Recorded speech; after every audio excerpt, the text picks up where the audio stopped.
தயாராக இருக்கும்னு சொன்னாங்க. அந்த நபித்தோருடைய பேர் என்ன? சாத் பின் உபாதா ரலியல்லாஹு அன்ஹு என்பது மிகச்சிறிய விடை. நம்ம பயான்ல கூட பேசியிருக்கோம். ரசூலுல்லாஹ் ஆணையிட்டார்கள்னு சொன்னா கடல்ல குதிரைகளை செலுத்தி ரசூலுல்லாஹ்விற்காக உயிர் துறக்கவும் நாங்கள் தயார் என்று சொன்ன மிகச்சிறந்த ஒரு சஹாபி சாத் பின் உபாதா ரலியல்லாஹு அன்ஹு அவர்கள். இவர்கள் ஒரு அன்சாரி குலத்தைச் சேர்ந்த ஒரு சஹாபி. அன்சாரிகள் என்று சொன்னாலே உதவி செய்வர்கள் தான். பேருக்கு ஏற்றார் போல மிகச்சிறப்பான ஒரு உதவிகளை அவர்கள் கடைசி வரைக்கும் செய்தார்கள். அடுத்து இதே பத்ரு போர்களும் சம்பந்தமான விடயம்தான். பெண் ஆண்களுக்கான நேரடி கேள்வி. நபிகள் நாயகம் ஸல்லல்லாஹு அலைஹி வஸல்லம் பத்ரு போர்க்களத்தில் எத்தனை வீரர்களோடு கலந்து கொண்டார்கள்? ஓகே, 300க்கும் அதிகமான மக்கள் தான். கரெக்டாக சொல்ல போனால் கிட்டத்தட்ட 310க்கு கொஞ்சம் நெருக்கமான இதுதான் சரியான ஒரு விடை தான். அன்சாரிகள் எத்தனை பேர், முஹாஜிர்கள் எத்தனை பேர் தெரியுமா? தெரியாதா? அன்சாரிகளில் பார்த்தீங்கன்னு சொன்னால் கிட்டத்தட்ட 230 அன்சாரிகள் அதில் இருந்தாங்க. ஆமாம், 80 முஹாஜிர்கள் அந்த இதில் விடயத்தில் இருந்தாங்க. பெண்களுக்கான கேள்வி. அதே நேரத்தில் காஃபிர்கள் மக்கத்து கூட்டத்தில் எத்தனை மக்கத்து காஃபிர்கள் அந்த போர்க்களத்தில் கலந்து கொண்டார்கள்? 1300 என்பது மிகச் சரியான விடை. அல்ஹம்துலில்லாஹ். அடுத்த ஆண்களுக்கான நேரடி கேள்வி.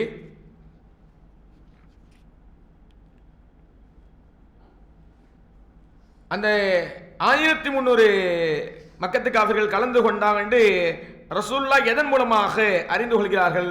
அவர்கள் ஒரு நாளைக்கு எத்தனை ஒட்டகங்களை அறுக்கிறார்கள்? ஆமா, எத்தனை ஒட்டகத்தை இருக்கிறாங்கன்னு தான் கேள்வி. 1000 ஒட்டகமா? பெண்கள் பெண்கள் பெண்கள் 10 ஒட்டகம் என்பதுதான் சரி. 1300 பேருக்கு 1000 ஒட்டகம் அரைச்சா எங்க போகுது? அப்ப 10 ஒட்டகங்கள், ஒரு நாளைக்கு 10 ஒட்டகம் இருக்கிறாங்க. அப்ப ஒரு ஒட்டகத்துக்கு கிட்டத்தட்ட 100 பேர் கணக்குப்படி தான் கிட்டத்தட்ட ரசூலுல்லாஹ் கணக்கு பண்றாங்க. அப்ப 1000க்கு மேலதான் இருக்கிறாங்க கணக்கு பண்றாங்க. ஆனால் கிட்டத்தட்ட 1300 பேர் இருக்கிறாங்க. அதில் சில பேர் சைவமானவோ. அடுத்ததாக பெண்களுக்கான நேரடி கேள்வி. அபூஜஹலை 2 சிறார்கள் இளைஞர்கள் தான் கொண்டு வச்சுக்கிறாங்க. அந்த 2 இளைஞர்களுடைய பேரை சொல்லுங்க. ஓகே, முஆத் பின் அஃப்ரா, முஆத் பின் அம்ரு பின் ஜமூஹ் ரலியல்லாஹு அன்ஹு. இந்த 2 இளைஞர்கள் தான், நபித்தோழர்கள் தான் அபூஜஹல் என்ற கொடியவனை கொண்டுழைக்கிறாங்க. சரியான விடை. ஆண்களுக்கான நேரடி கேள்வி. அன்றைய தினம் பத்ரு போர்க்களத்தில் மிகப்பெரிய வெற்றி அல்லாஹ் கொடுக்கிறான். அதுல முஸ்லிம்கள் எத்தனை இணை வைப்பவர்களை கொண்டார்கள்? எத்தனை பேரை சிறைபிடித்தார்கள்? முயற்சி பண்ணுங்க. கேள்விகள் புரியுதானே? பத்ரு போர்க்களத்தில் முஸ்லிம்கள் இத்தனை பேரை கொண்டாங்க, இத்தனை பேரை சிறைபிடிச்சாங்க. அது எத்தனை பேர்? ரெண்டும் ஒன்று தான். இத்தனை பேரை கொண்டாங்க, இத்தனை பேர் சிறைபிடிச்சாங்கன்னா ரெண்டும் ஒரே பதில் தான். ஆக்சுவலி ரெண்டுக்கும் ஒரே எண்ணிக்கை தான். சரிங்களா? அந்த எண்ணிக்கை என்ன, எத்தனை? முயற்சி பண்ணுங்க. தப்பா சொன்னாலும் கூட பரவாயில்ல, முயற்சி பண்ணுங்க, தவறு கிடையாது. 178. சரி, ஓகே. பெண்களுக்கு மாத்திரம், பெண்கள் சொல்லுங்க.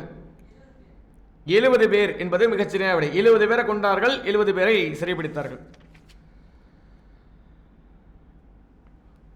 பெண்களுக்கான நேரடி கேள்வி. பத்ரு போர்க்களத்தின் அன்னைக்கு குறைஷி தலைவர்களில் இத்தனை சடலங்களை ரசூலுல்லாஹ் கிணத்துல போட்டு அடக்கம் செய்கிறாங்க. அந்த எத்தனை மக்கத்து காஃபிர்கள்? 24 என்பது சரியான விடை. 24 பேர்ல கிணத்துல போட்டு ரசூலுல்லாஹ் அடக்கம் செய்வாங்க. அது மக்கத்து காஃபிர்களுடைய இது. அடுத்ததாக ஆண்களுக்கான நேரடி கேள்வி. கொஞ்சம் கடினமான கேள்விதான், முயற்சி பண்ணுங்க. உஹது போருக்கு முன்னாலே, உஹது போர் மாதிரி இருக்கும், பத்ரு போர்கள் முடிஞ்சிருச்சு. உஹது போர்களுக்கு முன்னாடி நபிகள் நாயகம் ஸல்லல்லாஹு அலைஹி வஸல்லம் ஒரு கனவு காண்றாங்க. அந்த கனவுல ரசூலுல்லாஹ் 2 விடயத்தை பார்க்குறாங்க. அதை வைத்து ரசூலுல்லாஹ் விளக்கம் சொல்றாங்க. அந்த கனவுல ரசூலுல்லாஹ் பார்த்த 2 விடயம் என்ன, 2 காரியம், 2 செயல் என்ன? பெண்கள் நேரம் தயார் பண்ணியிருப்பாங்க, ஆண்கள் ட்ரை பண்ணுங்க, முயற்சி பண்ணுங்க.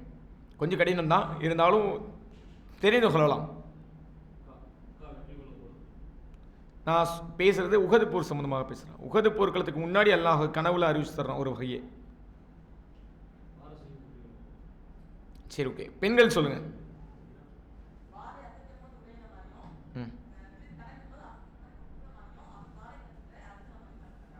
ஓகே, 2 விஷயம் சரிதான், அல்ஹம்துலில்லாஹ். அதாவது ரசூல்லா வாளை அசைப்பாங்க, வாளுடைய முனை உடஞ்சி கீழே விழுந்துடும். அந்த கனவுல ரசூல்லா பார்த்தது. கொஞ்ச நேரம் கழிச்சு அந்த வாளுடைய முனை திரும்ப ஒட்டிக்கொள்ளும்.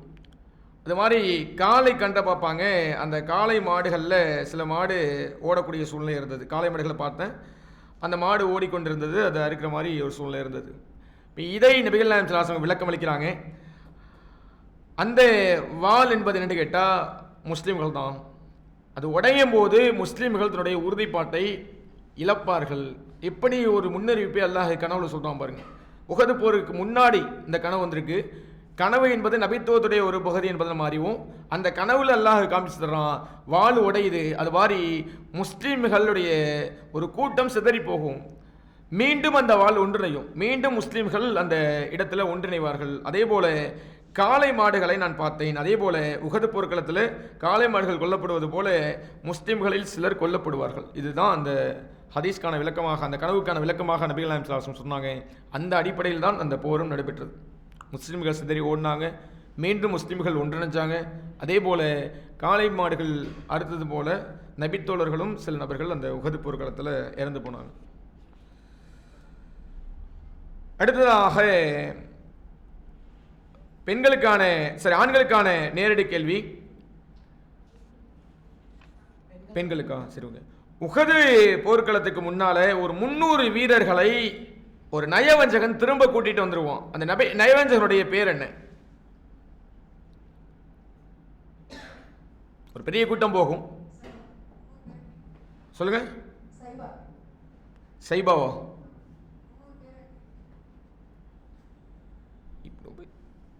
அவங்களுடைய மொழிபெயர் சைபாவா? ஓகே. இப்னு உபை என்பது மிகச்சிறந்த விடை. இப்னு உபை தான் அந்த இது, அதாவது உபையுடைய மகனார் சைபா தான் கட்டணும்.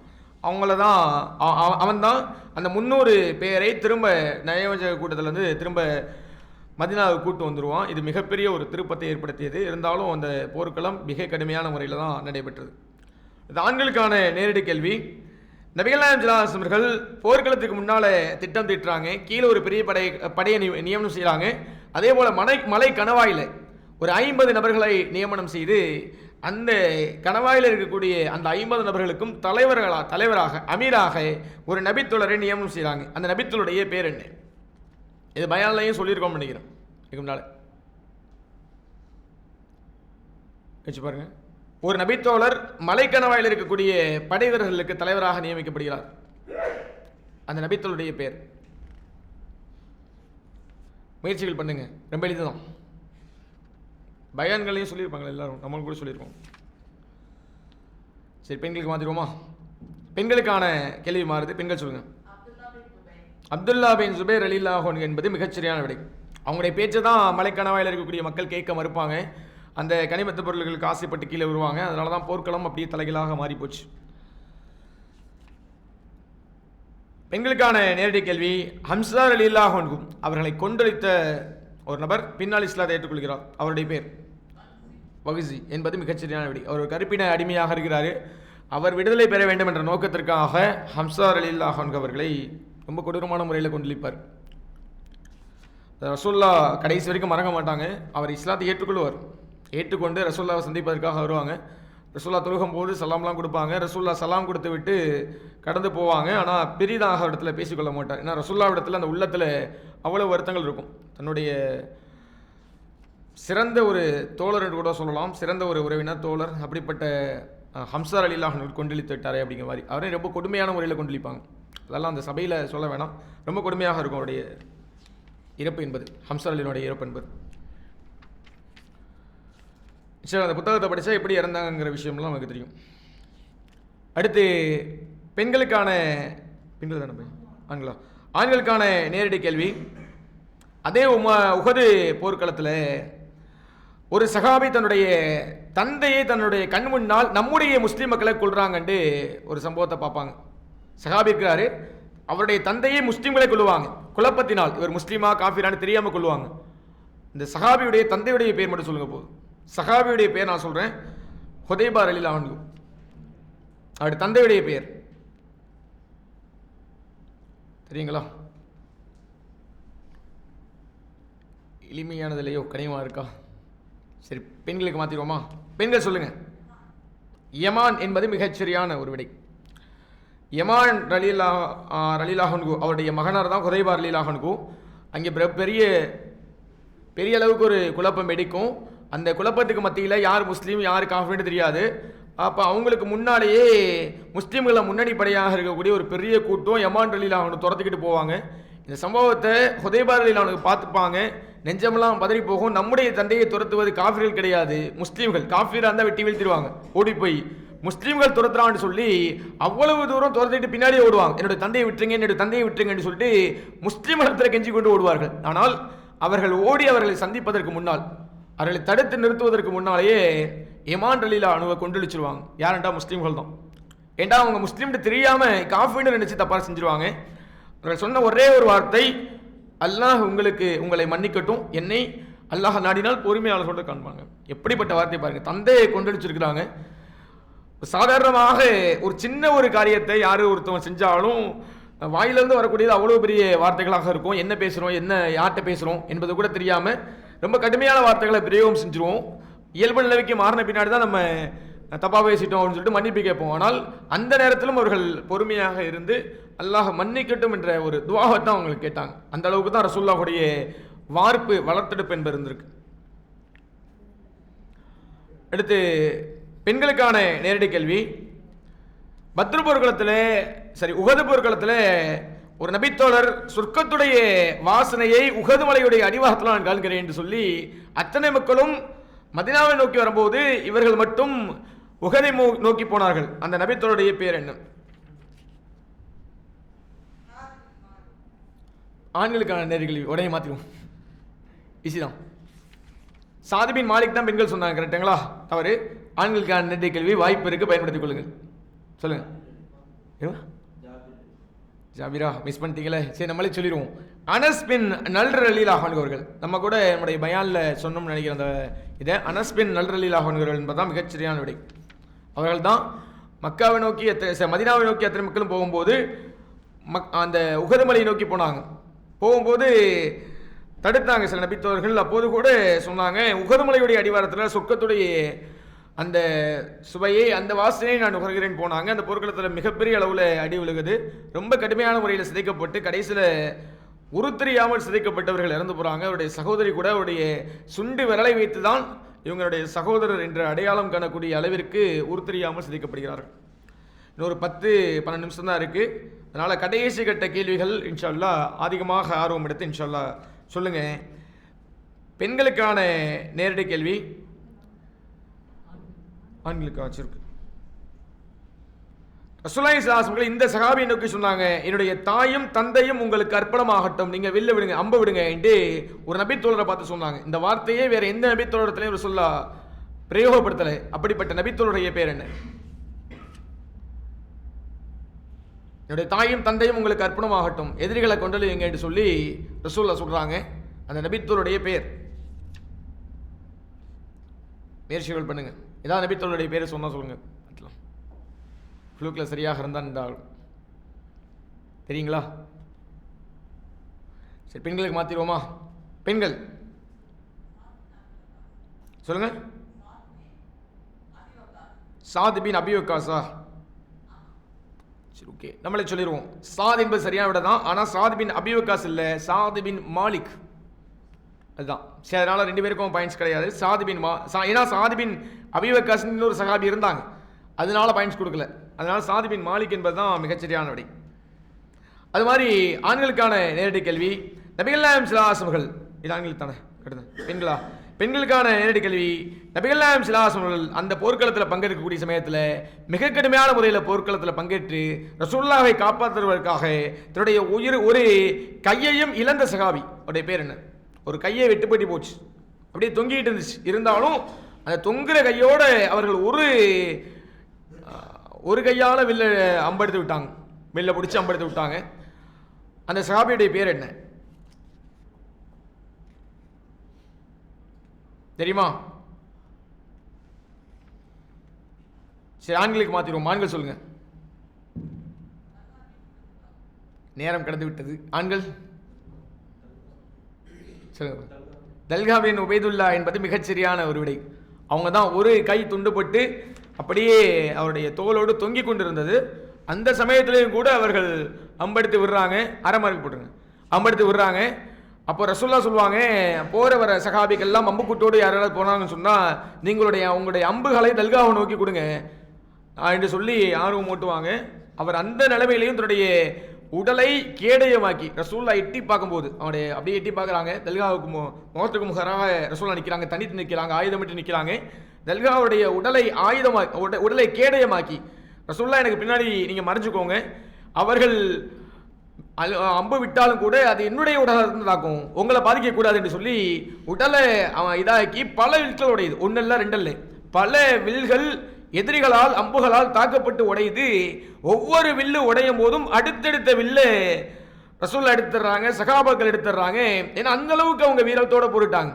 எந்த அளவுக்கு நினைச்சு பாருங்க, ஒரு கை துண்டாக வெட்டப்பட்டு தோளோடு அப்படியே தொங்கிக்கிட்டு இருக்குது, அப்படியே அத்தி பிச்சு எறிஞ்சிடலாம், அந்த அளவுக்கு தொங்கிட்டு இருக்குது. அது இருக்கும்போது கூட ஒரு கையால வில்லு எடுத்து விடுறாங்க. போற சகாபாக்கள் எல்லாம் தன்னுடைய அம்புகளை கொடுக்குறாங்க. அந்த அம்புகள் எடுத்து வில்லு எடுத்து விடுறாங்க. அந்த அம்புகளை வில்லோடு கோர்த்து விடுறாங்க. மிகப்பெரிய தியாகத்தை செஞ்சாங்க தல்ஹா பின் உபைதுல்லா ரலியல்லாஹு அன்ஹு அவர்கள். அடுத்து பெண்களுக்கான நேரடி கேள்வி. ஆண்களுக்கான நேரடி கேள்வி.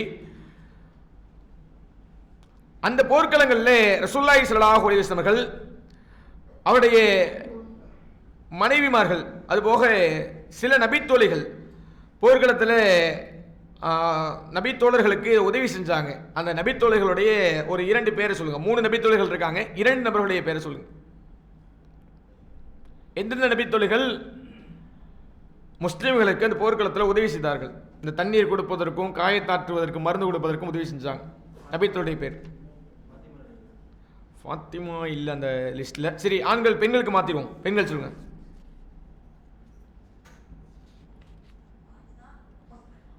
ஆயிஷா ரலியல்லாஹு, இன்னொன்று உம்மு சுலைம் ரலியல்லாஹு அன்ஹா. கூடுதலாக சொல்லப்போனால் உம்மு சலீத் ரலியல்லாஹு அன்ஹா அவர்களும் அந்த போர்க்களத்தில் முஸ்லிம்களுக்கு உதவி செய்தார்கள். பெண்களுக்கான நேரடி கேள்வி. உஹது போர்க்களத்தில் முஸ்லிம்களான எத்தனை நபர்கள் கொல்லப்பட்டார்கள்? அதிலும் குறிப்பாக அன்சாரிகள் எத்தனை நபர்கள் கொல்லப்பட்டார்கள்?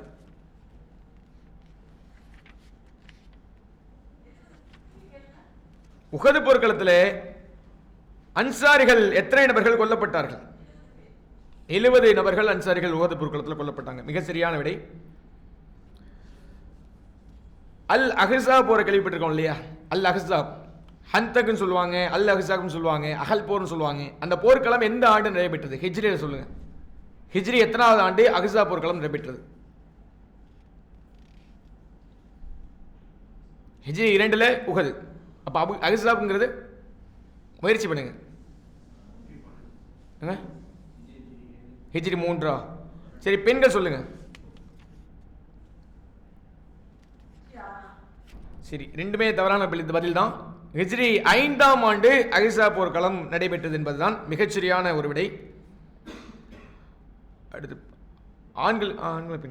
பெண்களுக்கான நேரடி கேள்வி. பிஹ்ரு மவுனா சம்பவத்தை பற்றி நமக்கு தெளிவாக தெரியும். அந்த சம்பவத்தில் எத்தனை நபித்தோழர்கள் கொல்லப்பட்டார்கள்? 70 நபர்கள் கொல்லப்பட்டார்கள். சரியான விடை. அந்த சம்பவத்தை தெரியாதவர்கள் தெரிந்து கொள்ளுங்க. கூடுதலான ஒரே ஒரு விளக்கம்.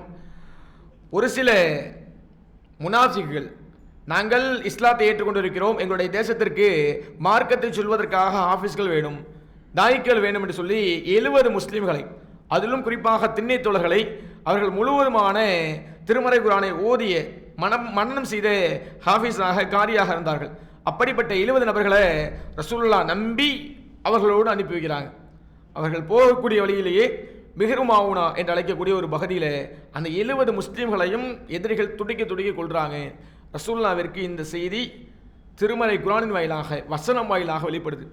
ரசூலுல்லாஹ் அதிலிருந்து பல நாட்கள் அவர்கள் அந்த எதிரிகளுக்கு எதிராக குனூத் நாசிலா ஓதி, ஃபஜ்ருக்கு பின்னால் குனூத் நாசிலா ஓதி ரசூலுல்லாஹி ஸல்லல்லாஹு அலைஹி வஸல்லம் துஆ செய்வாங்க. மிகப்பெரிய கடினமான வேதனையாக இது இருந்தது. இந்த ஆரம்பத்தில் வசனமாக திருமறையில் இடம்பெற்றுச்சு. அதுக்கு பின்னால் இந்த வசனத்தை அல்லாஹ் ரப்புல் ஆலமீன் எடுத்து விடுகிறான். இறுதியான நேரங்கள் வந்துருச்சு. இன்னும் ஒரு 3 நிமிஷம் மட்டும்தான். அதனால் உங்களுடைய கேள்விகளை அதிகமாக கேட்போம். முடிஞ்ச அளவுக்கு பதில் சொல்ல முயற்சி செய்யுங்க. நபிகள் நாயகம் ஸல்லல்லாஹு அலைஹி வஸல்லம் அவர்களுக்கு அகல் போர்க்களத்தில் பசியால வயிறு ஒட்டி போயிருக்கு அப்படின்னு தெரிஞ்ச பின்னால எந்த நபித்தோழர் ரசூலுல்லாவிற்கு விருந்தளிக்கிறதுக்காக ரசூலுல்லாவை அணுகுறாங்க. அங்கே ஒரு பெரிய சம்பவம் நடந்துச்சு. சொல்றதுக்கு இப்போ நேரம் கிடையாது, இருந்தாலும் அந்த சஹாபியுடைய பேரை மட்டும் சொல்லுங்க இன்ஷால்லா. முயற்சி பண்ணுறீங்களா? எந்த சஹாபி ரசூலுல்லாவிற்கு விருந்தளிப்பதற்காக நாடுறாங்க? ரசூலுல்லாவோட வயிறு ஒட்டி போயிருக்கு. மற்ற மக்கள்லாம் ஒரு கல்லை கட்டினான்னு சொன்னால் ரசூலுல்லாஹ் 2 கல்லை கட்டி வச்சிருந்தாங்க. சாப்பாட்டுக்கு வழி இல்லாமல் அகல் போர்க்களத்தில் அகல் தோண்டக்கூடிய சூழ்நிலை இருந்தது. அப்போ எந்த நபித்தோழர் ரசூலுல்லாவுக்கு விருந்தளிக்க ஆசைப்பட்டாங்க, அணுகுனாங்க? சரி, பெண்கள் சொல்லுங்க. ஜாபிர் பின் அப்துல்லா ரலியல்லாஹு அன்ஹு என்பது மிகச்சரியான விடை. இதில் அந்த சம்பவத்தை மட்டும் இந்த இடத்துல சொல்லி இன்றைய நம்முடைய விடயத்தை முடித்துக்கொள்வோம். பாயிண்ட்ஸ் மட்டும் போடுங்க இன்ஷால்லா. பெண்களுக்கு ஒரு கேள்வி பாக்கி இருக்குதோ? சரி, பெண்களுக்கு ஒரே ஒரு கேள்வி மட்டும் கடைசியாக கேட்டுருவோம். அந்த விருந்தில் எத்தனை நபர்கள் கலந்து கொண்டாலும் தெரியுமா? பெண்கள் சொல்லுங்க. இந்த விருந்திலே மொத்தம் எத்தனை சகாபாக்கள் கலந்து கொண்டார்கள்?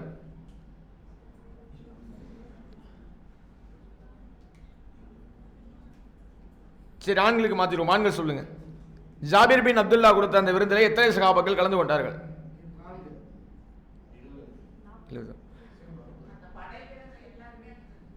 அது கரெக்ட் தான். மொத்தம் எத்தனை நபர்கள்? சரி சொல்லுங்க. கூடுதல் 1000 பேர். சரி, ஆமாம், பாயிண்ட்ஸ் மட்டும் போடுங்க. அந்த சம்பவத்தை கூறிடுறேன். அதாவது அந்த சம்பவம் என்று கேட்டால் ரொம்ப கடுமையான ஒரு சம்பவம் தான். ஜாபிர் பின் அப்துல்லாவும் பெரிய செல்வந்தர்லாம் கிடையாது, ரொம்ப கடினமான சூழ்நிலையில் இருக்கக்கூடியவங்க தான். மற்றவங்கெல்லாம் என்ன செஞ்சாங்கன்னு கேட்டால் வெறுமனே அந்த இது இருக்கு இல்லையா, கோதுமையை ஊற வச்சும் கெட்டுப்போன கொழுப்பை அதையும் ரெண்டையும் தான் குழச்சிட்டு தான் அதைத்தான் முழுங்கி சாப்பிடக்கூடியவர்களாக இருந்தாங்க. அது தொண்டைக்குழியில் கூட இறங்கலை, ரொம்ப கஷ்டப்பட்டு சாப்பிட்டாங்க. இதை பார்த்த ஜாபிர் பின் ரலியல்லாஹு அன்ஹுவுக்கு மனசு கேட்கல. வீட்டுக்கு போகிறாங்க, கொஞ்சம் அரைச்ச மாவு இருக்குது, அப்புறம் ஒரே ஒரு ஆட்டுக்குட்டி ஒன்று இருக்குது. இதை பார்க்குறாங்க, ஆட்டுக்குட்டி அறுத்துடலாம், உங்களுக்கு சாப்பாடு இல்லாமல் ஆட்டுக்குட்டி வச்சு என்ன செய்யன்னு சொல்லி அறுக்கிறாங்க. ரசூலுல்லாஹ் இடத்துல வந்து சொல்கிறாங்க. அதற்கு முன்னாடி உங்களோட மனைவி சொல்லி அனுப்புகிறாங்க, இந்த மாவும் இந்த ஆட்டுக்குட்டியோட இறைச்சியும் ஒப்பிட்டு பார்த்தோம்னு சொன்னால் அதிகபட்சமாக ஒரு 50 நபர்கள் சாப்பிடலாம், அதுக்கு அதிகமாக சாப்பிட முடியாது, அதுக்கு கம்மியாக தான் சாப்பிட முடியும். அதனால ரசூலுல்லாஹ்வோட இருக்கக்கூடிய சில நபர்களை மட்டும் கூட்டிட்டு வாங்கன்னு சொல்கிறாங்க. ரசூலுல்லாஹ் இடத்துல வந்து சொல்கிறாங்க, ரசூலுல்லாஹ் இது மாதிரி சாப்பாடு ஏற்பாடு பண்ணியிருக்கிறோம், ஆனால் ரொம்ப அதிகமான மக்களுக்கு இல்லை, ரொம்ப குறைவாக தான் இருக்குது, ஒரு 50 நபர்களுக்கு குறைவான மக்களை கூட்ட சொல்லி வீட்டுக்காரங்க சொல்கிறாங்க, அதுக்கு தகுந்தவாறு ஏற்பாடு பண்ணியிருக்கிறோம்னு சொல்லும்போது ரசூலுல்லாஹ் உடனே கையை தூக்கி, ஜாபிர் உங்களுக்காக விருந்து தயார் செய்து வச்சிருக்காங்க, அத்தனை மக்கள் வாங்கன்னு சொல்லிட்டாங்க. இவருக்கு முகத்தில் ஈ ஆடலை. என்னடா அது, சில நபர்களுக்கு தான் உணவு இருக்குது, இத்தனை நபரை கூப்பிட்டா எத்தனை பேருக்கு உணவு கொடுக்க முடியும்னு ரொம்ப ஷாக்காகி போகிறாங்க. இருந்தாலும் ரசூலுல்லாஹ்வுடைய பேச்சுக்கு மறுப்பு இல்லை, கூட்டிகிட்டு வந்துடுறாங்க. அப்போ ரசூலுல்லாஹ் ஸல்லல்லாஹு அலைஹி வஸல்லம் சொல்லி அனுப்புகிறாங்க, சட்டியில் ஆணமாக்குறீங்கல்ல, அந்த சட்டியை கீழே இறக்கி வைக்காதீங்க, அது மாதிரி அரைச்ச மாவுல ரொட்டி சுடாதீங்க, நான் வந்துடுறேன் சொல்லி ரசூலுல்லாஹ் அத்தனை சகாபாக்களையும் அனுப்பி வச்சுட்டு ஜாபிர் ரலியல்லாஹு அன்ஹு வீட்டுக்கு போகிறாங்க. வீட்டுக்கு போன மாத்திரத்தில் ரசூலுல்லாஹ் சொல்கிறாங்க, அல்லாஹ்வுடைய பரக்கத்து இறங்கும் என்று சொல்லி 2 விடயத்திலையும், அதாவது அந்த ஆணத்திலையும் அந்த மாவுலையும் ரசூலுல்லாஹ் பரக்கத்தை நாடி துவா செஞ்சு உமிழ்றாங்க. மிகப்பெரிய ஒரு பரக்கத்து கிடைக்குது. எந்த அளவுக்குன்னு சொன்னால், ரொட்டி சுடுறதுக்காக ரசூலுல்லாஹ் இன்னொரு நபரை நீங்கள் துணையாக கூப்பிட்டுக்கணும்னு சொல்கிறாங்க. ரொட்டி சுட சுட ரொட்டி வந்துக்கிட்டே இருக்குது. அது மாதிரி ஆணத்தை ஊத்த ஆணம் புதிதாக ஏறிக்கொண்டு, இது நடந்த உண்மையான ஒரு சம்பவம், சஹீஹான ஒரு ஹதீஸ், கட்டுக்கதெல்லாம் கிடையாது. அந்த அளவிற்கு அல்லாஹ்வுடைய பரக்கத் அந்த விடயத்தில் இறங்குச்சு. ஆணம் வந்து கொண்டே இருக்குது. கடைசியில் ஒரு நபர் இல்லை, 2 நபர் இல்லை, 50 நபருக்கு குறைவாக இருந்தால் கூட 10,000 இருக்கக்கூடிய சமயத்தில் 1000 நபர்கள் அந்த விருந்தில் பங்கேற்றாங்க. அத்தனை நபர்களும் வயிறு புடைக்க சாப்பிட்டாங்க. அல்ஹம்துலில்லாஹ், மிகச்சிறந்த விருந்தாக அமைந்தது. அந்த சஹாபி சொல்லி காமிக்கிறாங்க, ஜாபிர் பின் ரலியல்லாஹு அன்ஹு அவர்கள், கடைசியில் அத்தனை மக்களும் சாப்பிட்டு விட்டு போன போதிலும் கூட என்னுடைய அந்த ஆணச்சட்டியை பார்க்குறேன், இன்னும் அப்படியே குதித்து கொண்டிருக்கிறது. அந்த அளவுக்கு அல்லாஹ்வுடைய பரக்கத்து இறங்குச்சுன்னு சொல்லி காமிக்கிறாங்க. அதனால நமக்கு எவ்வளவு விடயம் இருந்தாலும் அல்லாஹ்வுடைய பரக்கத்தை நாடி நம்ம ஒரு விடயத்தை செஞ்சோம்னு சொன்னால் இன்ஷா அல்லாஹ் அதில் மிகச்சிறந்த பரக்கத்து இருக்கும். இந்த கேள்வி பதில் அமர்வுல ஆண்கள் பார்த்தீங்கன்னு சொன்னால் கிட்டத்தட்ட முழு அமர்வுலையும் 15.5 11 மதிப்பெண்கள் வாங்கியிருக்காங்க. பெண்கள் பார்த்தீங்கன்னு சொன்னால் அதில் அப்படியே 2 மடங்கு 31 மதிப்பெண்கள் வாங்கியிருக்கிறாங்க. அல்ஹம்துலில்லாஹ், இந்த அமர்வில் வெற்றி பெற்றது யாருன்னு கேட்டால் பெண்கள் தான். ஆண்கள் இன்னும் முயற்சி பண்ணலாம் இன்ஷா அல்லாஹ். அடுத்தடுத்த அமர்வுகளில் வெற்றி பெற்று நாமும் நம்முடைய நன்மைகளை அதிகமாக்கிக் கொள்வோம். வாஹிர் தவான் அல்ஹம்துலில்லாஹி ரப்பில் ஆலமீன். அஸ்ஸலாமு அலைக்கும் வரஹ்மத்துல்லாஹி வபரகாத்துஹு.